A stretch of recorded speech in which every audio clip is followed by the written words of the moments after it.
Ya no sirve para nada. Solo ocupa espacio. Marisol lo dijo despacio, marcando cada sílaba, como si pensara que necesitaba ayuda para leerle los labios. Su voz era baja, pero clara, flotando desde la cocina hasta el pasillo donde yo estaba, justo fuera de su vista. No me moví, ni siquiera parpadeé. Durante 6 años había vivido en el silencio. Durante 6 años hablaron a mi alrededor por encima de mí, y la mayoría de las veces como si yo no existiera. Pero ahora podía escuchar. Cada palabra, cada suspiro, cada murmullo cruel que creían seguro. «¿No se va a dar cuenta?», continuó Marisol, su voz tensa de impaciencia. «Ya no es parte de esta casa». «Lo sé», suspiró Esteban, «pero si se lo decimos de frente se va a poner mal. Mejor digamos que es temporal. Puede quedarse en Villa Esperanza unas semanas mientras hacemos unas mejoras o algo por el estilo». ¿Mejoras? No había ninguna mejora. Conocía ese tono plano ensayado. Era la misma voz que Esteban usaba de adolescente cuando mentía sobre dónde había estado un viernes por la noche. Apoyé la palma de la mano contra la pared, estabilizándome. No porque estuviera débil, porque estaba furiosa.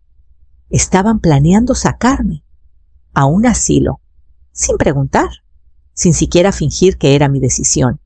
Habían decidido por mí, como si fuera un paquete que necesitaba ser redirigido. Escuché cómo Marisol servía café en 2 tazas, ninguna para mí, por supuesto, y cambió el tema a las encimeras. «Vamos a poner el cuarzo que te mostré. Le dará luz a todo el espacio. Basta de su gusto anticuado que arrastra el lugar». Mis manos estaban firmes, pero mi pulso retumbaba en mis oídos. Creían que no podía escuchar. Creían que me estaba desvaneciendo, deslizándome al fondo como un papel tapiz viejo. Pero lo había escuchado todo, y por primera vez en años me sentía más lúcida que nunca. Retrocedí de la pared, caminé en silencio hacia mi cuarto y cerré la puerta. No lloré. En cambio, abrí el cajón superior de mi escritorio y saqué el sobre que había escondido desde el día que salí del consultorio del doctor Vargas. 3 semanas antes, estaba sentada en la esterilidad silenciosa del consultorio del doctor Vargas, con las manos entrelazadas en mi regazo, observando sus labios mientras hablaba. Incluso ahora, recuerdo cómo dijo las palabras que lo cambiaron todo. Es experimental, pero hemos visto resultados increíbles. Asentí, no porque creyera totalmente que funcionaría, sino porque necesitaba intentarlo. No podía seguir viviendo en ese silencio apagado, rodeada de voces que no podía alcanzar. La cirugía fue rápida.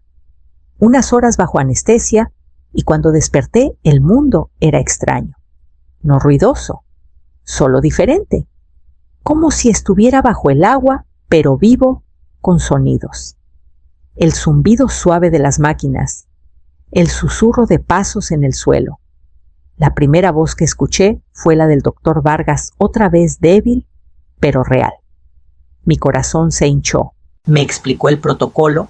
El implante mejoraría con el tiempo, especialmente cuando la inflamación bajara, pero tenía que ser cuidadosa.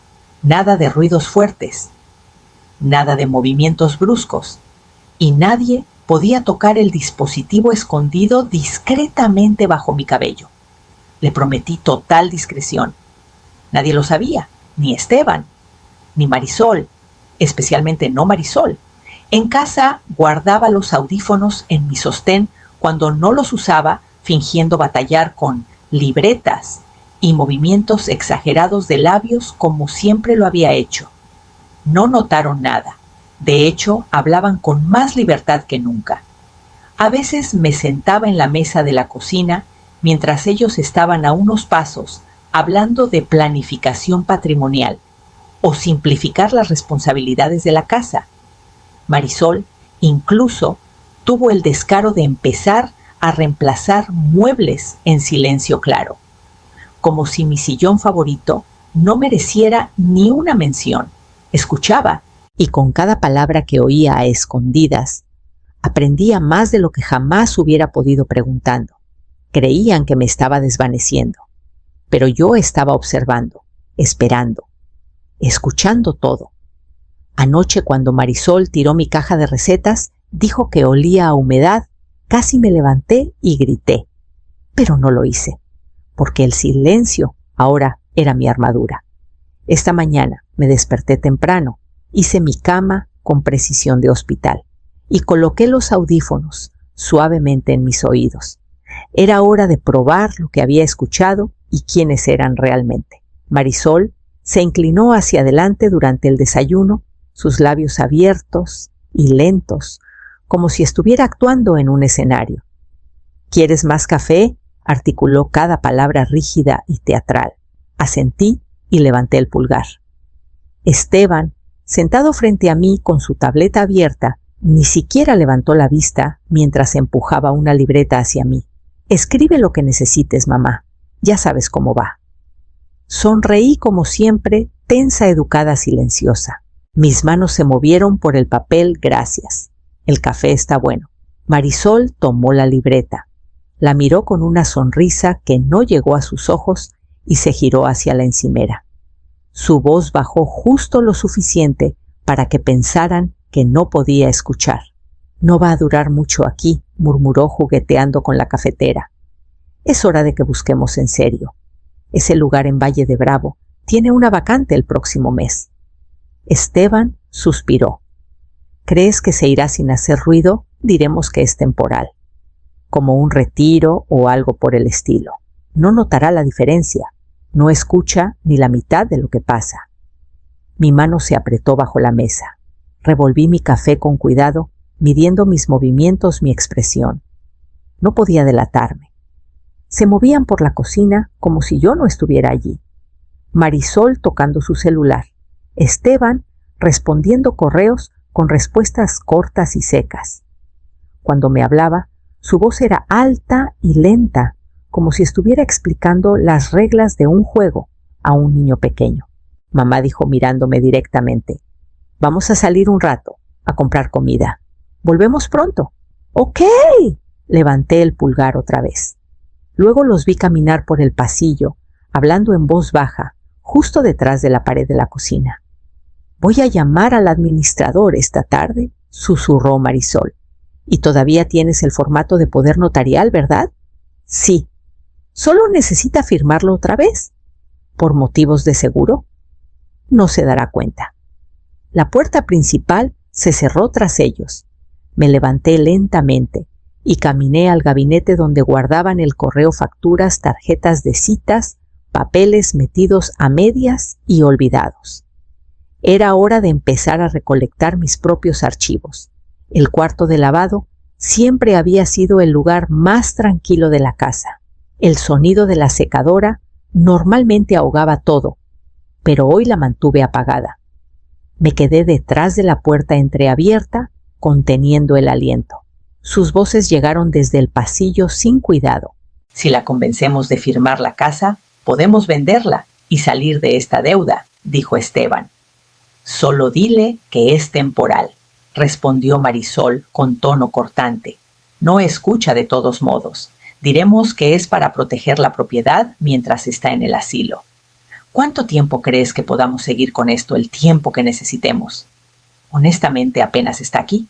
Solo existe, como una antigüedad que nadie quiere tirar, pero no sabe dónde guardar». No me moví. Esteban suspiró. «Necesitamos ese dinero. Estoy ahogado con las facturas de consultoría y tu mamá todavía espera que le paguemos la renta cada mes. Vendemos la casa. Pagamos todo. Luego podemos comprar algo nuestro», dijo Marisol. «Solo necesitamos su firma». Una pausa. Me imaginé que intercambiaban esa mirada, que pensaban que nunca veía la complicidad que decía que estaban alineados en estos socios en un robo silencioso. «Imprimiré los nuevos papeles del poder notarial esta noche», dijo Esteban. «Ponlos en la carpeta con las facturas del doctor», añadió Marisol. «Nunca cuestiona nada médico». Sentí mi pulso en la garganta, en las yemas de los dedos, en los oídos. Una cosa era sospechar, otra era escuchar todo claro como el agua. no solo estaban aprovechándose de mi pérdida de audición, estaban planeando quitarme mi hogar. Me alejé de la puerta y regresé a la cocina antes de que volvieran. Mis manos se movían con facilidad practicada, colocando sus tazas favoritas junto a la cafetera, poniendo la libreta y el bolígrafo, escribiendo mi bienvenida cálida de siempre. Para cuando entraron, yo estaba sonriendo otra vez, pero por dentro ya estaba trazando mi propio plan. Antes de que Guillermo muriera, él se había encargado de todo. Incluso en el caos del cáncer y las despedidas, siempre fue preciso, pensando siempre 3 pasos adelante. Recuerdo estar sentada a su lado, en su estudio, el suave repiqueteo de la lluvia en la ventana mientras firmaba la última versión de la escritura. «Serás la única dueña», dijo deslizando los papeles en la carpeta marcada Casa del Sol, sin cofirmantes, sin confusiones. En ese momento pensé que era un gesto de amor. Ahora sabía que era protección. Esa mañana, después de que Marisol y Esteban se fueran otra vez a otra cita de la que susurraron, me senté en la mesa de la cocina y saqué mi vieja libreta de direcciones. La portada estaba agrietada, las páginas amarillentas, pero el número seguía ahí. Lo marqué lentamente, mis dedos temblando ligeramente más por el peso de lo que estaba a punto de hacer que por miedo. «Gómez y Asociados», contestó una voz joven. «¿Puedo hablar con el señor Gómez?», pregunté clara y tranquila. Una pausa. Luego otra voz más vieja familiar. Esperanza dijo: «Válgame cuánto tiempo sin saber de ti. Necesito actualizar mi testamento», dije. «En secreto. Supongo que esto tiene que ver con tu hijo». Y esa esposa suya respondió: «Están intentando hacerme firmar cosas. Fingen que no entiendo». Pero Guillermo se aseguró de que la escritura estuviera a mi nombre. «Lo recuerdo», dijo. «Hombre listo». «¿Todavía tienes los documentos?» «Sí». «Perfecto. Prepararé los documentos del fideicomiso. Pondremos la casa en él. Así nadie podrá tocarla, a menos que tú lo digas. También quiero cambiar la lista de beneficiarios». No preguntó por qué. Solo me dijo cuándo oír qué llevar y qué no decir. Después de colgar, tomé la carpeta de Manila del cajón cerrado, con llave en mi recámara, y la puse en la cama. Adentro estaba toda la escritura, los registros del seguro de vida y el testamento original que Guillermo había firmado con una tinta tan fuerte que aún parecía fresca. Cerré la carpeta y la metí en mi bolso. Les dije que quería preparar una cena, una buena, casera. Para agradecerles por ayudarme, tanto últimamente, escribí en la libreta deslizándola por la encimera. Marisol sonrió como si le hubiera dado un trofeo. «Qué lindo», dijo sacando una botella de vino de su bolsa. «Vamos a abrir esto. Es de ese viñedo que le encantaba a tu mamá Esteban». Esteban alzó una ceja, pero no dijo nada. Su maletín ya estaba en la mesa abierto, con un montón de papeles asomando discretamente. Puse la mesa despacio con cuidado, dejándoles creer que aún estaba atrapada en mi silencio. Serví pollo asado y verduras al vapor. Marisol comentó que se sentía como de pueblo. Sonreí. Pensaron que era gratitud. A mitad del postre, Esteban alcanzó su carpeta. Solo un par de formularios, mamá dijo alto y claro, articulando cada palabra mientras sacaba un bolígrafo para la nueva póliza de seguro y la autorización médica. Cosas sencillas. Deslizó los papeles hacia mí junto con el bolígrafo, cerrándolo con un clic seco. Tomé la libreta y escribí: «Después de la cena. Comamos primero». Marisol soltó una risa ligera. Quiere disfrutar el momento. Me gusta eso. Esteban asintió y guardó los papeles bajo su codo, su postura relajada otra vez. Pensaron que estaba retrasando por confusión. Limpié la mesa. Me moví despacio, rellené sus cafés, mis manos tranquilas, practicadas. Marisol revisaba su celular. Esteban hojeaba sus notas. No tenía ni idea de que ya había firmado algo más. Esa tarde, Había estado en la oficina silenciosa del señor Gómez, con los nuevos documentos del fideicomiso. La casa ahora estaba protegida, la propiedad transferida a un nombre que nunca reconocerían, mi testamento actualizado, mis bienes sellados. Esta cena no era por gratitud, era una actuación.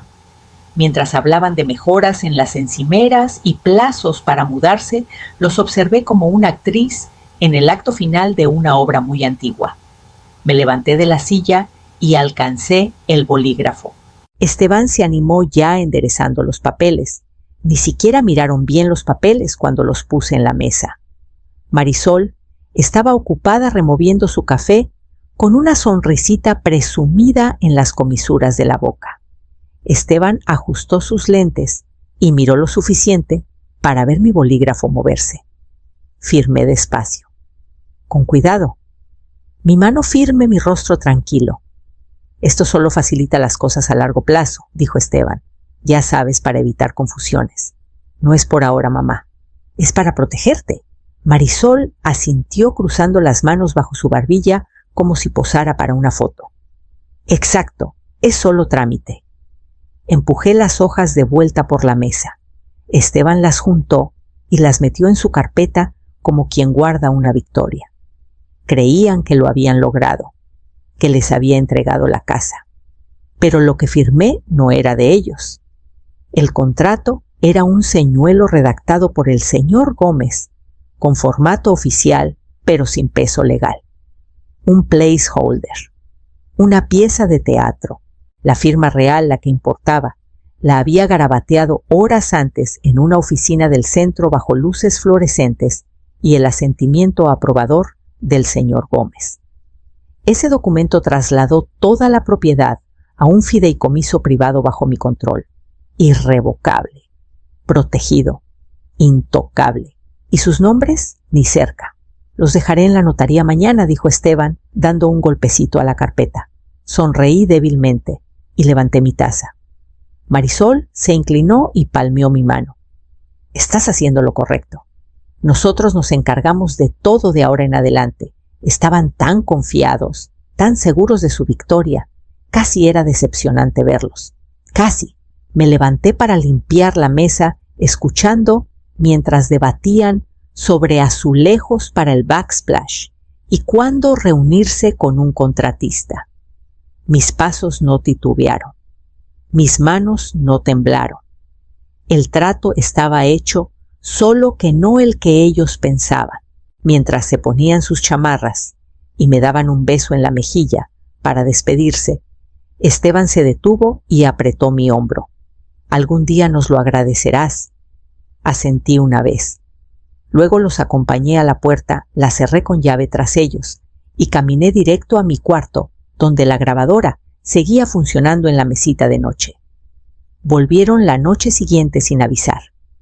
Marisol traía un sobre grueso, más papeles sin duda, y Esteban tenía esa expresión que reconocía desde su infancia, confiado de más justo, antes de ser atrapado. Los invité a pasar con una sonrisa y señalé la sala. Marisol empezó a hablar de inmediato lenta y con la boca bien abierta como siempre. Trajimos los papeles para el banco, dijo marcando cada sílaba como si yo fuera una muñeca frágil.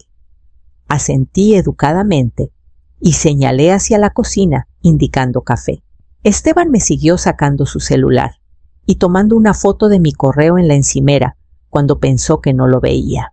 Les di sus tazas y me senté despacio frente a los dos al otro lado de la mesa. Entonces, sin ceremonia, metí la mano en el bolsillo de mi cardigan, saqué los audífonos y me los puse. Tardaron un momento en registrar lo que había hecho. Escuché todo. Dije mi voz firme y tranquila. Cada palabra, cada susurro. Marisol parpadeó. Su boca se abrió, pero no salió nada. Esteban se quedó helado todavía sosteniendo su taza a medio camino. Su mano tembló ligeramente. Escuché cuando hablaron de Villa Esperanza. Del dinero de la casa, de venderla, de falsificar mi firma, cada conversación a puerta cerrada en voz baja. Lo escuché todo. El silencio que siguió fue denso e inmediato. Marisol dejó su taza con demasiada fuerza. Chocó contra la mesa, derramando café sobre el posavasos. ¿Tú has podido escuchar?, preguntó su voz apenas un susurro. Desde hace semanas. Esteban intentó hablar, pero se detuvo. Su boca se abrió, luego se cerró. Su rostro palideció. Sé del poder notarial que intentaron colar, continué. Y sé de la llamada al administrador. Sé exactamente qué planeaban. Mamá, comenzó Esteban. No dije levantando una mano. Tuvieron su oportunidad de tratarme con dignidad. En cambio, me trataron como un estorbo. Me levanté despacio, saqué un sobre grueso del cajón y lo dejé caer en la mesa entre nosotros. Esto es lo que firmé, dije.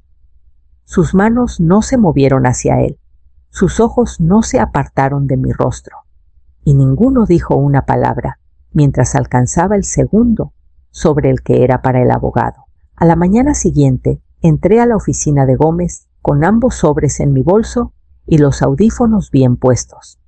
Le entregué los documentos firmados del fideicomiso, las grabaciones y un resumen escrito de todo lo que Marisol y Esteban habían intentado hacer. No hizo muchas preguntas, solo escuchó, tomó notas y dio un asentimiento lento y satisfecho mientras revisaba la documentación. Te subestimaron, dijo. Salí con todo en marcha. Para el viernes, el poder notarial de Esteban fue revocado legalmente. El asesor financiero que habían contactado en secreto fue notificado. Mis cuentas bancarias fueron marcadas para cualquier movimiento no autorizado y todo el acceso digital fue restablecido. El fideicomiso fue finalizado y sellado, sus activos protegidos, irrevocables y legalmente asegurados. En una semana, Gómez entregó las cartas en persona, una para Esteban, otra para Marisol. Una copia de la denuncia por fraude fue presentada y sellada con fecha. No fueron arrestados, pero el lenguaje era claro. Cualquier intento más de manipular mi patrimonio sería recibido con acciones legales formales. Marisol llamó a la casa 2 veces. No contesté. Esteban apareció una vez. Tocó 3 veces. Esperó en la entrada casi 1 hora antes de retroceder. No volví a hablar con ellos. Las tazas de café que usaron siguen en el lavavajillas. El bolígrafo que Esteban me dio ahora vive en un cajón que etiqueté como señuelos. Las nuevas cerraduras de la puerta principal brillan bajo el sol de la mañana y yo tengo la única llave que importa. No solo perdieron el acceso a mi hogar, perdieron el derecho a estar en mi confianza, en mi testamento, en mi vida. Ya no estoy enojada. Estoy clara. Esto no fue venganza. Fue restauración. Y después de años de silencio, de ser tratada como una carga en lugar de una mujer con memoria, voz y valor, finalmente volví a sentirme yo misma. Abrí la ventana del estudio, dejé entrar la brisa y guardé el último documento en la caja fuerte que Guillermo construyó con sus propias manos. Luego caminé al porche, me serví una taza de café fresco y esperé a que el sol de la mañana iluminara la banca del jardín. Han pasado 3 meses, tal vez más. El calendario sobre el fregadero sigue marcando junio, aunque el aire afuera se siente diferente, ahora más fresco, más calmado. La casa está tranquila otra vez, pero esta vez es el tipo de tranquilidad en la que puedo vivir. No el silencio de estar excluida, sino el que respira contigo. Esteban y Marisol no han vuelto. Ni llamadas, ni cartas, ni siquiera una disculpa perdida. Supongo que es más fácil desaparecer que enfrentar a la versión de mí que nunca esperaron. Aún guardo sus tazas en el gabinete, no por nostalgia, sino por un sentido de final. Que se queden ahí, intactas como recordatorio de lo que perdieron, lo que dejaron ir en su prisa por controlar lo que nunca fue suyo. Cada mañana preparo una taza de café fresco y me siento en el porche con el periódico. Escucho ahora de verdad, escucho los pájaros que anidan en el árbol de mango, las campanas de viento del vecino, el zumbido lejano de las podadoras los sábados. Sonidos que no había escuchado en años. Sonidos que pensé que se habían ido para siempre. El jardín ha comenzado a crecer de nuevo. Yo misma limpié los arriates, arranqué el césped artificial que Marisol insistió en poner el año pasado y planté hierbas y flores silvestres en su lugar. No está perfecto aún, pero me gusta eso. Me gusta ver cómo las cosas vuelven de la nada. Carmen pasa los domingos con pan dulce y cuentos. Habla como siempre lo hizo sin lástima, en su voz solo calidez. No tengo que fingir con ella. Sabe toda la historia, siempre la supo. El resto del mundo tal vez nunca sepa qué pasó aquí. No habrá juicio ni confrontación familiar publicada en línea. Pero yo sé. Me siento en la quietud, con ambos oídos abiertos, ambos ojos claros y sin peso sobre mis hombros. Y me doy cuenta por primera vez en años que estoy completa, maravillosamente, innegablemente sola.